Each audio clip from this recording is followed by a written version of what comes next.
સાંતલપુર ખાતે લાંબા વિરામ બાદ મેઘમહેર થઈ હતી। વરસાદ થતાં નીચાણવાળા વિસ્તારોમાં ઠેર ઠેર વરસાદી પાણી ભરાયા હતા। નેશનલ હાઇવે નંબર 27ની બેદરકારીના કારણે લોકો હેરાન પરેશાન થયા હતા।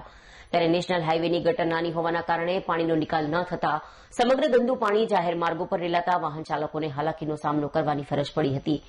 પાણીનો નિકાલ ન હોવાને કારણે બસ સ્ટેન્ડ હાઇવે પર પાણી ભરાતા મુસાફરો પણ મુશ્કેલીમાં મુકાયા હતા। પાણીનો નિકાલ કરવા ઘણા વર્ષોથી કરવામાં આવે તેવી અનેકવાર માંગણીઓ કરવામાં આવી હોવા છતાં પરિસ્થિતિ યથાવત જોવા મળી રહી છે। પ્રગતિ સેતુ કાર્યક્રમમાં સેવા સેતુ કાર્યક્રમમાં કોઈ પણ એવો નથી। મુખ્યમંત્રી ઉઠીને નેશનલ હાઈવે અને તેવાળાને બધા રજૂઆત કરવા છતાં બાજુમાં 500 મીટર ભાદર નદી છે, ગટર લાઈન ઊંડી કરીને એમાં નાખી દે તો કાયમી પ્રશ્નનો હલ થઈ જાય। એટલે ગામમાં ગમે ત્યારે માથે તલાવ ઉપર આગળ કેનાલ, ત્યારે પરિસ્થિતિ સર્જાય ત્યારે રાજકોટ વાળું થાય। રાજકોટમાં પછી તંત્ર જાય ગયું, પછી આપતું છે ફલાણું થયું જીવડું થયું ત્યારે બનાવ બની જાય। ત્યારે એનાથી જો પહેલા જો આ તંત્ર જાગે અને આ ગટર લાઈન જો ઊંડી કરીને ભાદર નદી ઊંડી 500 મીટર ઊંડી કરીને નાખી દે 5 ફૂટની ગટર, તો ક્યારે સાતલપુરનો પાણીનો પ્રશ્ન રહેશે નહીં। આ નેશનલ હાઈવે 2017ની વાતની રજૂઆત કરવા છતાં હજી સુધી કોઈ નિકાલ નથી આવ્યો। ગટર લાઈન ઉભરાય છે રહી પણ ચોકઅપ પડી છે નેશનલ હાઈવેની।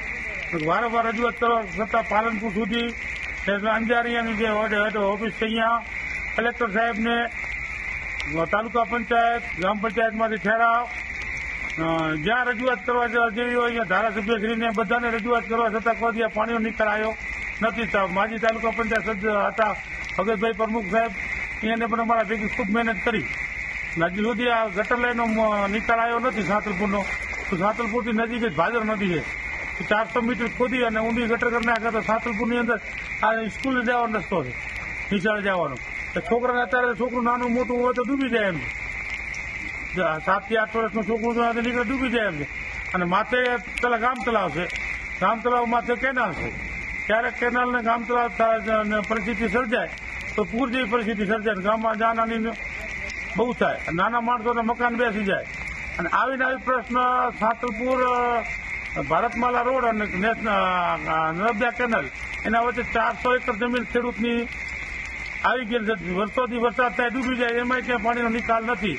ત્યારે ખેતી પાટણથી આયા હતા, અધિકારીઓ આવ્યા હતા, ધારાસભ્ય શ્રી લવિંગજી ઠાકોર સાહેબ હાજર હતા, બધાને બતાવ્યું પણ હજી સુધી એનો કોઈ નિર્ણય આવ્યો નથી।